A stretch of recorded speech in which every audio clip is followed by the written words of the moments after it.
Damn, Dreddy, you acting bad.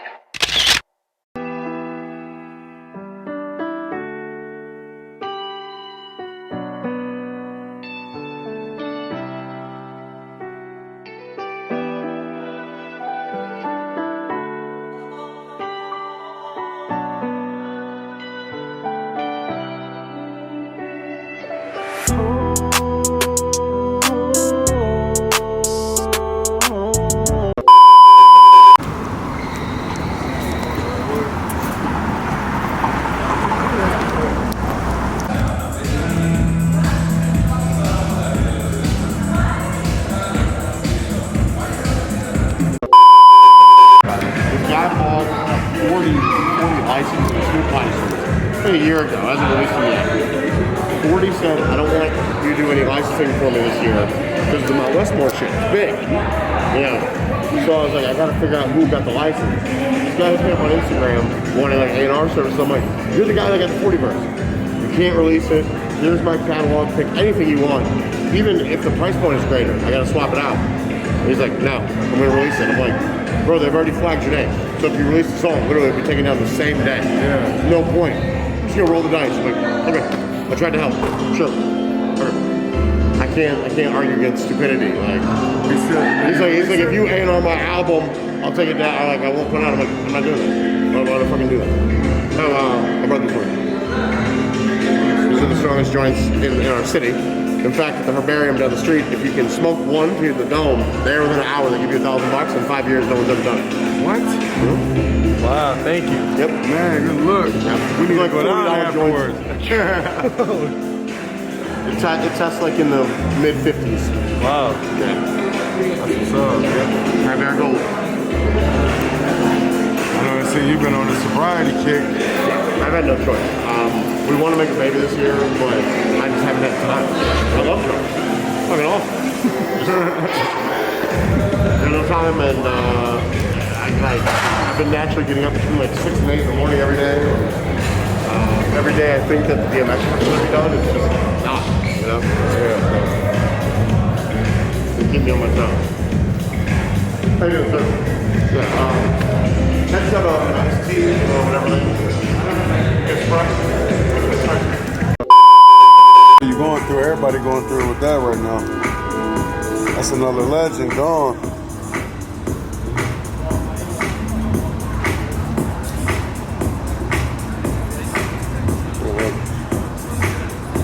Up there, by the W sign.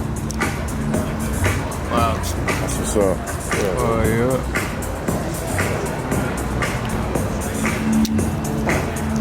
Alright, so talk to me. Here's how I usually do stuff. Do you have any specific questions for me? And then I'll go into my whole spiel of after what I reviewed for you, what I think is best.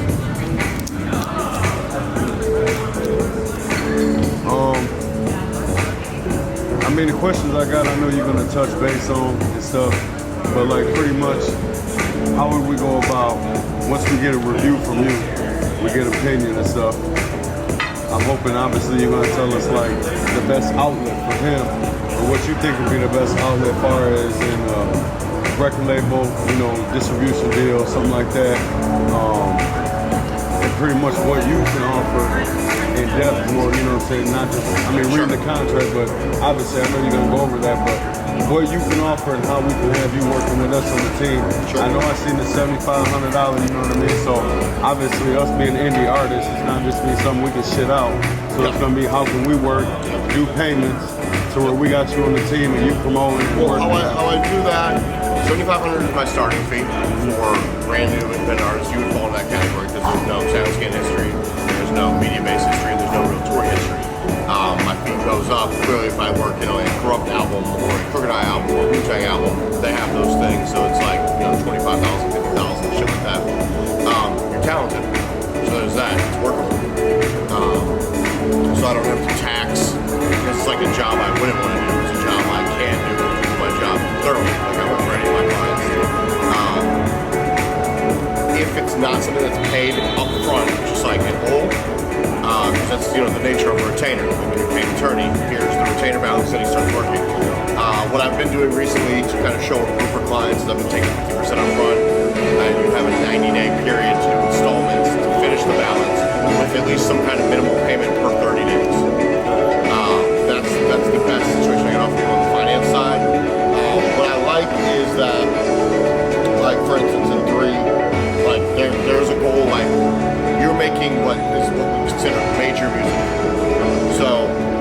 totally alleviate the independent side of the shopping. The main 3 jobs are A&R construction, which is putting the record together with you.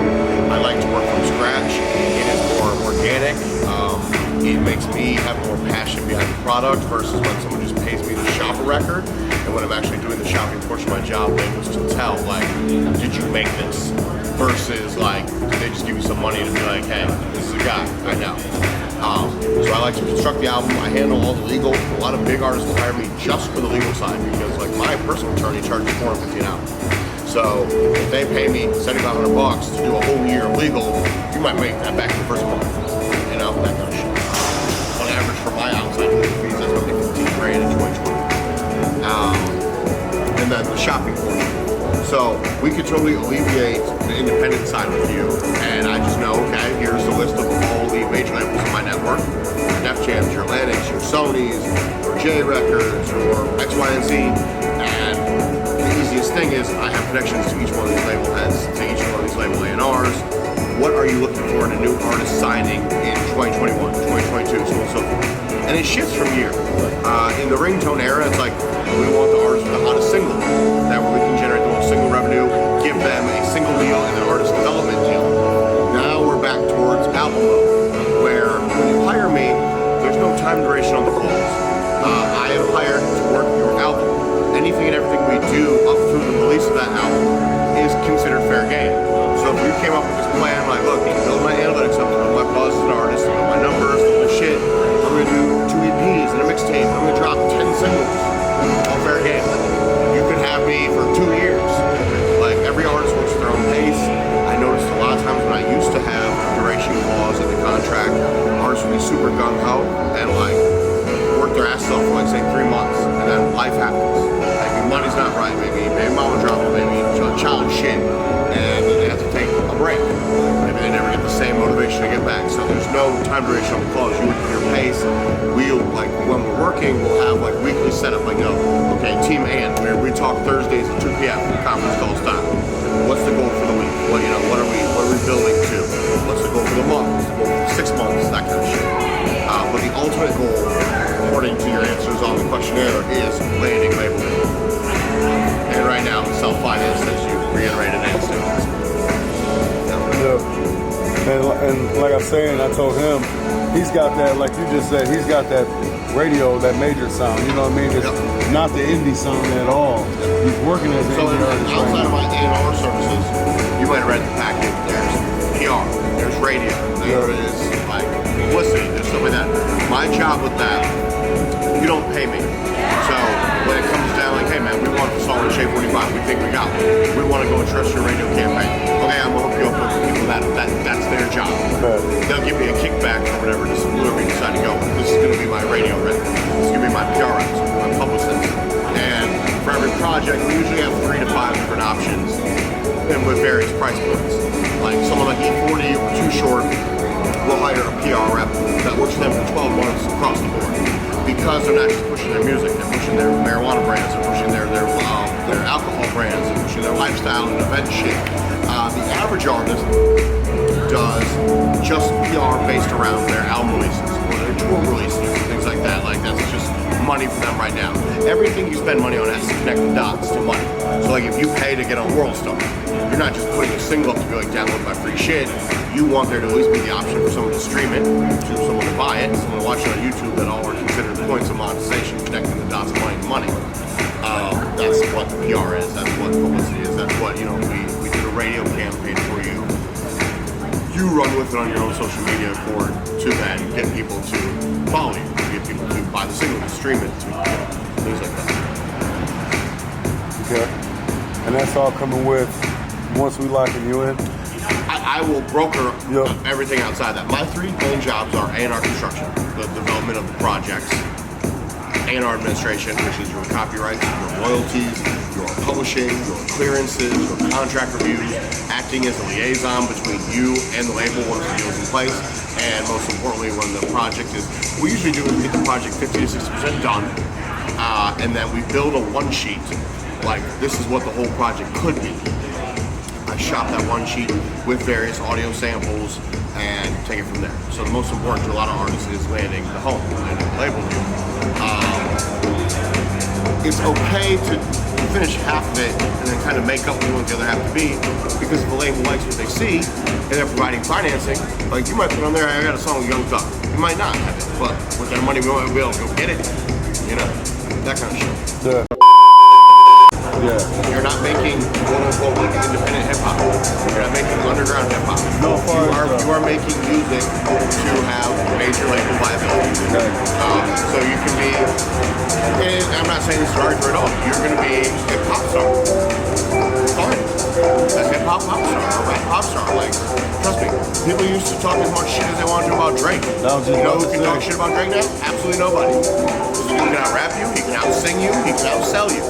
If that's the avenue you're going, then just know you need to get a lot of motherfucking money. Okay, so you can take as much time as you want, or potentially hire me, but when fucking shit's rolling, you gotta be able to roll with the punches. So if it comes down to you finding an investor or investors plural or whatever it may be, so be it, because we know as it stands right now, the only money you're seeing is whatever's coming from your single sales or anything prior to this meeting right now. If that's not wow money, if you want to be a wow artist, then we need to somehow get into the wow factor. So like, and also like what I was trying to get at too is, obviously once we lock you in, you already have an idea of a certain record label he would fit. You know, like Def Jam or something like that. I just know it has to be a major. But see, when I have a normal hip hop artist, and they're like, we want everything. So pitch to independents, pitch to majors. Usually, if the artist is popping, we get 3 to 7 label deals. I go over each and every one with you. Some of them have advanced money attached to them. Some of them have multiple albums attached to them. Some of them are one-offs with the option. Some of them have no advance to it, but a favorable split point. I'm gonna make money regardless. So I get my retainer. If you choose a label situation with a fat advance in my contract, the second way I get paid is I get 15% of the advance money. If you choose a label deal where there's no advance, which is typically something you see with independents versus majors, I would get 50% of sales for the year. The third way I get paid is when the actual album comes out, I get a royalty rate. My royalty rate increases as the sales increase. It shows that I'm continuing to work for the money and not just like, thanks for the check, peace. So on average, it starts at 7 points. 1 point is a penny. So if you have, like you sell a single for 99 cents, your distributor's taking, say, 20 to 30%, you're left with 66 points or 66 pennies, percentages, whatever. And if it's just you and like, say, CD Baby, you were tuned for, I get 7% of the 66. When you sell an album and you get, $9.99 and it comes back $6.80 and change, 7 cents from the album sale. That's for like the first 10,000 units. Then maybe it increases to 10 points for 50,000, then maybe 12 for 100. So that's the point. When you're at a major, they don't have releases that sell under 250,000 records. That's a flop in their eyes. Yeah. So these are records that are going gold or better. Like every rapper BMG signed in the past 2 years is gold or platinum. There's no random fucking person on it. So those are what the label's looking for, and how to get their attention right here and now is, it's not about how many followers you have on social media, it's about the interaction level. So like Nipsey Hussle was an example of someone who had 1 million followers, but no, I'm only selling to 10% or less of my fans. Therefore, the idea was one, appeal to those people. Alright, cool, I'm just gonna sell a fucking mixtape to my diehard fans and I'm gonna charge $100 a piece. If they're gonna ride with me, for everything I do, the money shouldn't matter. It didn't.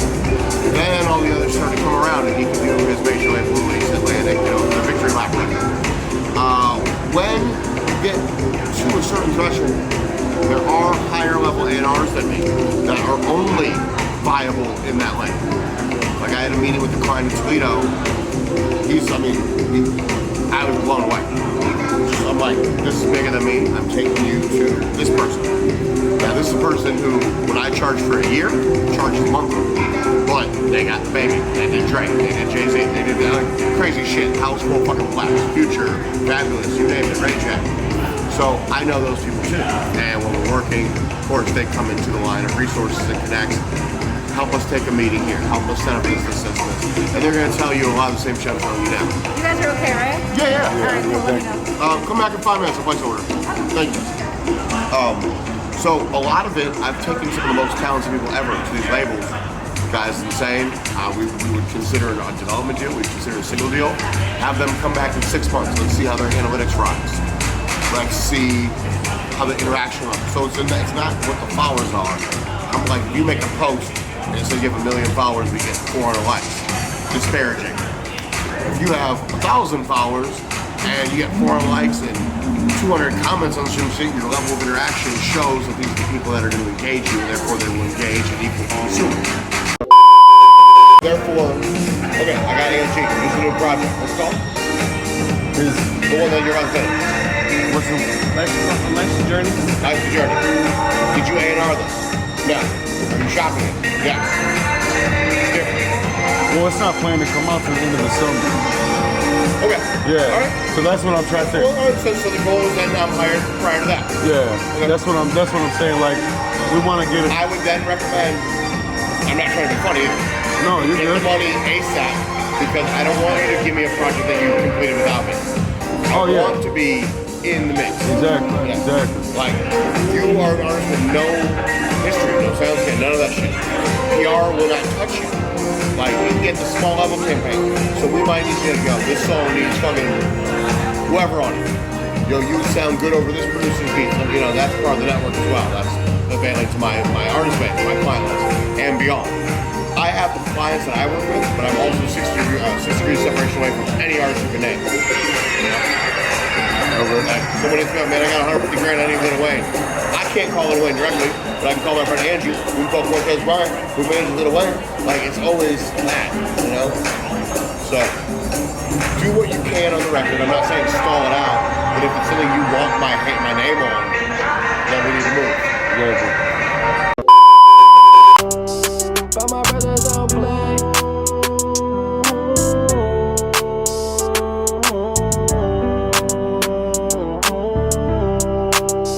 But my brothers don't play, and they don't play about me.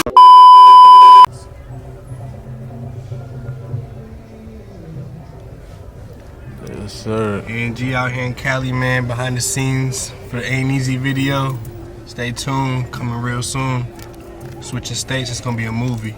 It ain't easy, working long days, sorry if I'm looking sleepy. Always on the road, doing 100 on the freeway. Always on my own, never let a nigga sneak me. Damn, Dreddy, you acting bad.